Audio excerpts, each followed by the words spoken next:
Would you rather today, Frankie? Would you rather poke a stick up in your eye or eat a bag of shit? Sit up on a pineapple or throw it on her dick? I said, would you rather?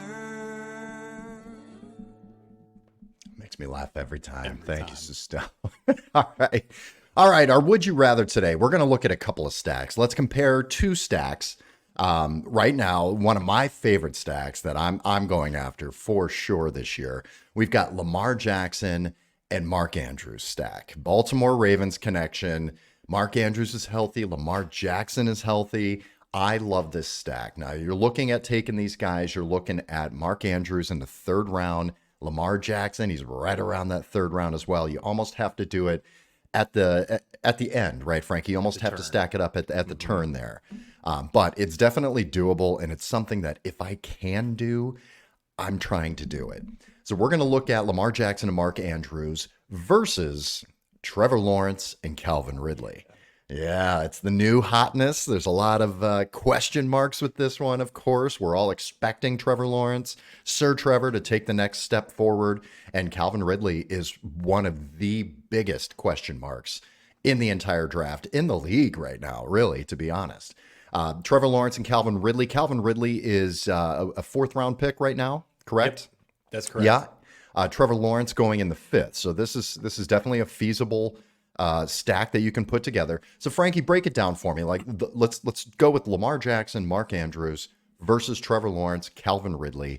What's your thought process here? What do you like? So, John, this is interesting because you really like Lamar and Andrews. I do. Lawrence and Ridley. And so we thought this would be fascinating, guys. And the reason being is because Lamar with Andrews, there's already a connection there. We've already seen it. We've already seen Mark Andrews be dominant. His ADP, as John mentioned, his average draft position where he is being taken is 27th, which it means, yeah, he is towards that early third round. Maybe you can sneak and get him in the second if you really want him. But John, it's interesting because when you're looking at these guys, right, they continue to put up numbers year after year, day in and day out. Now, for me, John, which is interesting, I am not as high on Lamar and Mark Andrews, and I'll tell you why. Because of where you have to take them. If you want them, you have to get them in second and third round. Lamar is more than likely not going to make it to the fourth round. So you have to go second and third, or maybe super early fourth round if it's like, right, to John's point, back half, snake, right, when you're getting, last pick of the third, first pick of the fourth type of thing. So for me, it's too rich. It's too rich for my blood. I would prefer going and waiting to that fourth and fifth round to get a super risky receiver, right? In Calvin Ridley, but also, and kind of a risky quarterback. Like, was that a fluke last year? Like, are we actually seeing a real trajectory of that of Trevor Lawrence?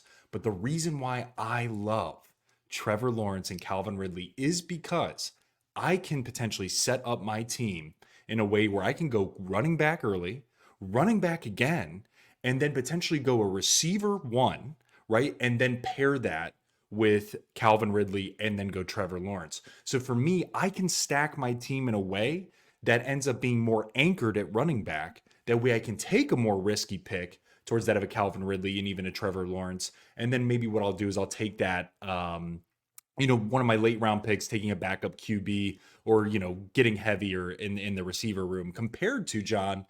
I'm going to have to go Lamar Jackson. We know, he is healthy, and yes, he looks really good in camp. But we know he has injury history. And what's going to happen with Isaiah Likely? Is Isaiah Likely going to bleed a little bit into some of that of Mark Andrews? We know they're really great in running two tight end sets. So I don't think so, but you never know. Isaiah Likely really panned out well last year when Mark Andrews went down. So for me, John, if we're talking would you rather, I'm rocking with Trevor Lawrence and Calvin Ridley. You're a discount shopper. You're a I'm bargain discount shopper. Yeah. And that's exactly what it is. I love both of these stacks. I mean, I think there's an incredible amount of risk, obviously, with Lawrence and with Ridley, just with the Ridley side. But you've got risk everywhere. You can't say that Mark Andrews and Lamar Jackson have been the pillars of health over the past 5 years either. They haven't. So there's definitely risk there. But yeah, it's really, to me, it's roster construction. You're looking at Lamar and Mark Andrews. That's basically your second and third round pick for the most part. which means you're anchoring your team with that first round, and it's likely going to be more towards the back of the first round in order for this to really work for you. But you're looking at, do I anchor with a running back? Could I get a Nick Chubb or a Saquon Barkley, pair it up with Lamar and Andrews? You can absolutely do that. Your receivers are going to be rough. You're not getting a receiver then until fourth, fifth round. And they really start to dwindle there. There's just a big pile of guys there. It's kind of a dead zone for receiver. I much more like the running backs a little bit later, guys that are falling like Miles Sanders and Rashad White, like we talked about, some of those guys. I almost like grabbing a receiver in that first round, almost taking the Lamar and Andrews stack. It really opens you up to a 0 RB strategy. Yes. Which I love this year. I really do, because of how front loaded the receivers are and some of these positions like Lamar, there's only 2 tight ends I would do. It's a Kelsey and it's a Mark Andrews. Kelsey's obviously in the first round and the back half of that. Mark Andrews, third round. If I'm in the third round anywhere in the draft, I love snagging Mark Andrews. I just think it's a onesie position, and it's having a guy that performs better than most receivers. I think it gives you an advantage each and every week. But I do love that stack, but it is very expensive. You're going to have to really strategize, and you're going to sacrifice in one position. You just will. It's going to be running back or receiver. The Trevor Lawrence and the Calvin Ridley stack, yeah, man, I love that. And the other thing is the price. It doesn't stress your team out at all. You can still draft whatever strategy you want. You can still have a very balanced team, and there's just you'll have a ton of talent on your team before you even grab this stack. So I think this stack will make you feel a lot better about your team, I think. Yeah, definitely. And John, you hit the nail on the head. Like, you could, if you're going with that Lamar and that Mark Andrews, I would highly recommend going 0 RB strategy. And for people who don't know what 0 RB strategy means or what that means you're waiting on RB to draft a running back until that 5th, 4th, 6th More like round. six, seven rounds. You're really filling out your entire roster other than running backs. Grabbing your quarterback and tight end early, loading up on, your 2 or 3 receivers, whatever you need there, then getting into running back. And then you're going to draft like 4 running backs in a row. And you're getting these guys, 6th, 7th, 8th, 9th round, and just loading up on guys, hoping to hit, knowing that you can play the waiver wire and make trades. But if you've got those other positions totally locked down, then you just got to play with running back, which, to be honest, I think the reason why the 0 RB strategy started is because you can draft 3 running backs right off the rip, and you're still playing the running back game. I mean, it's difficult with the injuries, with the wear and tear on these guys. It's tough. Yeah. So you might as well go into it and say, you know what? I'm going to play this game anyway. I might as well plan on playing the game and load up on the best talent in the other positions. And Lamar's already a running back to a certain degree, John. That's the other thing that makes a lot of sense with Lamar. Yeah. So you could get Devontae Adams. You can get something like that towards the back half, guys, and then go Lamar or Mark Andrews, and then Lamar, and then you go another receiver, and then go crazy on running back. And now that's kind of sexy, man. Actually, it's very sexy. Shoot, I mean, yeah, it is. It really is. I mean, you're planning that draft out already. It's taking a guy starting off with Devontae Adams, Lamar Jackson, and Mark Andrews, and another receiver in the 4th round. I mean, go DJ Moore. You can go DJ Moore. You could go Calvin Ridley. Right. You can take Trevor Lawrence in the 5th and have a backup. Why not? Yeah, and then trade like a maniac, like you do. I know. Anything left on these 2 stacks? I do love both of these guys, but you're absolutely right. It's about strategy and it's about price. You can get the Lawrence and Ridley at a much lower price with serious potential upside. Potential upside. All right, let's get to the next stack here. We're going to look at another one here. We've got this one's sexy, man. This one's really sexy. You've got Joe Burrow and J'Marr Chase versus Justin Fields and DJ Moore. Wow, I like this. This is a stack that you weren't expecting to have this year, were you? Let's talk a little bit. I know you love this one, and it's a great graphic, Frankie. Nice work on that one. Let's talk about Justin Fields and DJ Moore. Give me kind of a breakdown of how you're feeling about these guys. So they're incredible. Like, I really, really am high on Justin Fields, DJ Moore. And I want to shout out as well, Clutch Sports, guys. They have awesome graphics. Check them out. They do such a cool job. Really good job. But the thing that I like about Fields and Moore is the exact reason why I also like Calvin Ridley and Trevor Lawrence. You get them at a bargain discount. and you can fill out that early part of your team. If you want to go heavy receiver, even you can go running back and multiple receivers. Shit, you can even get a Kelsey if you want in that first round, and then be able to fill out from there. From what I'm hearing, John, in camp, this is like these two have worked together for years. And Justin Fields, I truly believe in my soul. What's fascinating about him is that the last 7 games of the year, he had the 4th highest QBR. And people are, were outright saying they need to draft another quarterback, all this stuff. What people don't understand is the Bears were shit. They didn't have anything. Claypool was awful. He was running for his life. He was running for his really life. Was. Darnell Mooney was hurt, right? Cole Kmet was just coming into the fold, right? Brand new regime came in. Guys, what we saw from Justin Fields was incredible. And for those that are even questioning it, he was amazing at Ohio State, not running the ball, throwing the ball. And so now that he actually has Darnell Mooney back, we mentioned Tyler Scott, shout out, brother. And then now you have DJ Moore as the number 1. This could be really special. This could be a really special year for Justin Fields and DJ Moore. And the reason why I like them again, John, I can't beat this into the ground enough, is the bargain buy. We're looking at Justin Fields' ADP, average draft position, being 47th, and DJ Moore's being 55. What that means is, guys, you're either Justin Fields back half of 4 or early 5, and DJ Moore maybe 5th round. So you can legitimately get these guys as well in that 4th, 5th, maybe 6th round, depending on how the draft is going.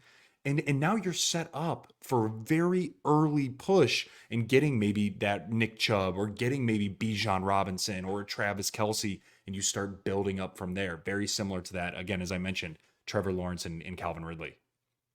Yeah, this is an exciting stack, and again, it's also because of price. This one's beautiful. The price you're paying for the upside that you may get. This is an upside play. I think we're all expecting, the industry as a whole is expecting for Justin Fields to take a step forward. He's got a prolific pass catcher. DJ Moore is very good. You look as a fantasy owner, he's kind of boring and a little bit annoying. He's been a wide receiver 2 his entire career. I mean, that's just where he is. He's a low end wide receiver 2. He's been very steady. He's got a high floor. He just hasn't had a ceiling in Carolina. He's had shit quarterbacks. My God. Now he's got a quarterback. Everything at camp, just like you're saying, is that their connection is really, really nice. I think this just has the recipe for something absolutely delicious. I think it could really, not only will it take Justin Fields to the next level in fantasy, but I think it's going to take DJ Moore to the next level. I think we're going to see this guy slowly come into a wide receiver 1 type performance this year. And you're getting him as a low end wide receiver 2. So I love the value there. You're looking at 4th, 5th round to be able to grab these guys and stack them. You're loading up on 3 studs prior to this, and then you get a beautiful stack here, and he's probably not even going to be your wide receiver 1. It's probably your 2 at this point. If you were able to grab one of those badass receivers in the first round, grab a quarterback or a running back in the second round, and maybe even do something crazy like a Mark Andrews in the 3rd. You can go 4th and 5th and get these 2. Crazy. That really sets up a nice team with a lot of good upside there, man. I really like that. All right, let's get into who we're comparing them to here. And these guys, I mean, this is an awesome stack. It is one of the most fun stacks to have, man. Definitely. My God, break it down. Little Joe Burrow and J'Marr Chase. I mean, Joe Burrow and J'Marr Chase, the reason why this is interesting, guys, and we are comparing them to Justin Fields and DJ Moore, is because Burrow's ADP, average draft position, right now is 33. What that means is you have to take Burrow in the 3rd round. He is not making it past the 3rd round. No. Even with him being a little bit banged up, I still believe he's going to be in the 3rd round. And J'Marr Chase's ADP? Oh, I'm glad you asked. 3. He is 3rd. So if you have 1, 2, or 3 picks, you better take J'Marr Chase. And so this is the interesting thing. John, are you willing to take J'Marr Chase and within your first 3 picks, which means you have to be front end. So guys, if you think about this, you are front end of your draft. You go all the way down, all the way back. That means you can maybe get a running back, you can maybe get another receiver, but then you have to pick Joe Burrow. You have to pick him right there on that snake on the 3rd. So are you willing to do that? Or are you willing to wait for a Fields and a DJ Moore? And so this is what's interesting because I mean Burrow's prolific. He's arguably, I'm just going to say it, he's probably in the top 2, top 3. He's up there with the Josh Allen's, Patrick Mahomes, and then probably him. Actually, it's probably Patrick Mahomes, him, and then Josh Allen, maybe Jalen Hurts, and maybe Aaron Rodgers now. Who knows, right? So, but top 2, top 3, absolutely. J'Marr Chase, same thing. Same thing.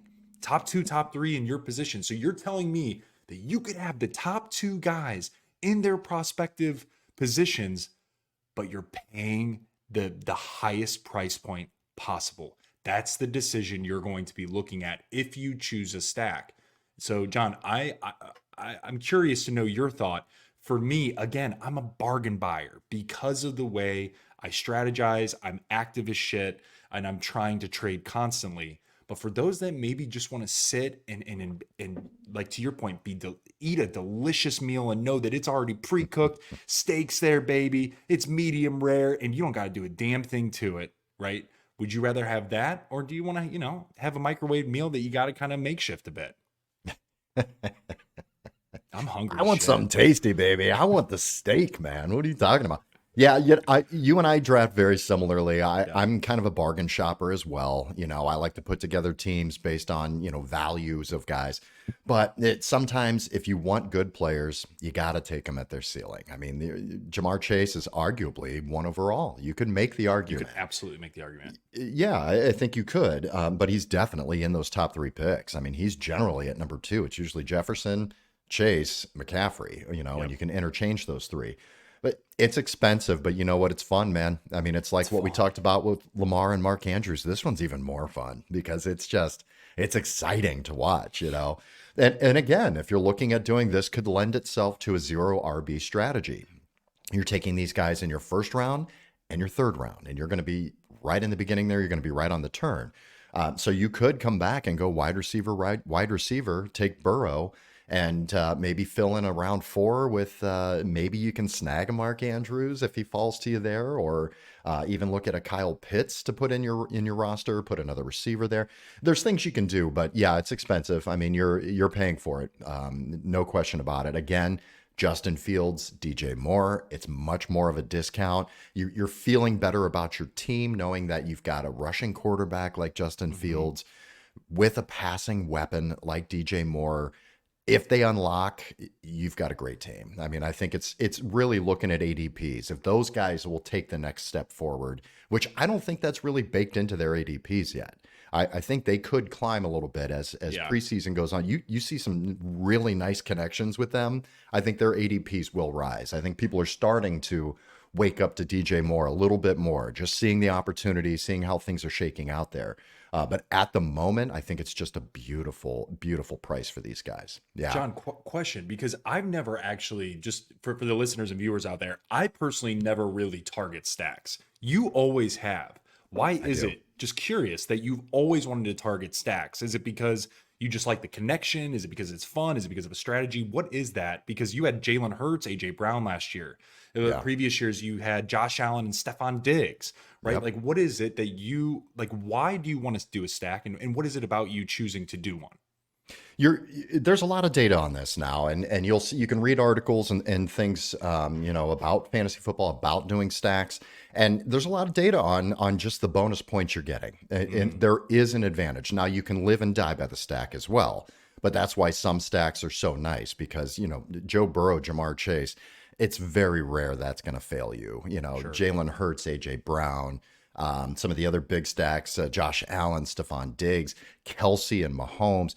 Those are rarely going to hurt you. And you're getting bonus points. Every time they throw a touchdown to each other, you're getting 2 touchdowns on your team, plus the yardage, plus the bonuses. So it just really gives you those boner weeks, and I love doing that. I love having secondary stacks where it's not necessarily the stud receiver or the number 1 on the team. You could look at stacking, Jalen Hurts with Devonta Smith. You can look at Joe Burrow with T. Higgins. You can do stacks too, like you were looking at with even DJ Moore, Justin Fields, Trevor Lawrence with Calvin Ridley. You could do Trevor Lawrence with Evan Ingram. There's a lot of really nice stacks in there, especially I like them with tight ends, especially because you don't typically get tons of points out of your tight end. So you can maximize a touchdown out of your tight end by having the quarterback attached to him. So I really do like the strategy. And it feels good. It's fun. I mean, it's just fun. When you've got a connection with your receiver and your quarterback, and they throw a 50-yard bomb touchdown, I mean, you're just jumping up off your couch, Freaking just out. fucking going crazy, you know? Yeah, man. It's beautiful. It's so much fun. So I love those kind of strategies that, number one, have the data to support that they work, and number two, that makes it so much more fun. So yeah, I'm into it, man. I love the stacks. All right. Sounds good here.